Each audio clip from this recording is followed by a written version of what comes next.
At this point, you should have loaded electricity consumption and weather data for your facility into RETScreen.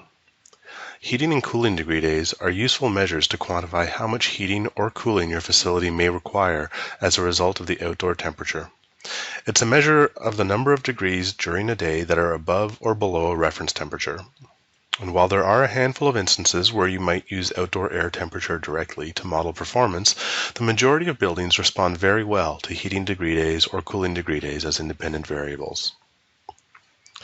In the Data tab, select the weather data table for your facility. In the ribbon, under Step 3, Data Processing, click the Degree Days button.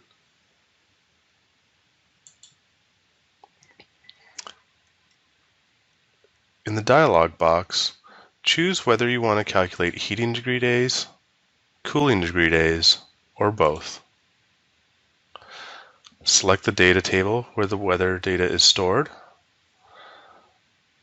and choose which method you want to use to calculate heating and cooling degree days.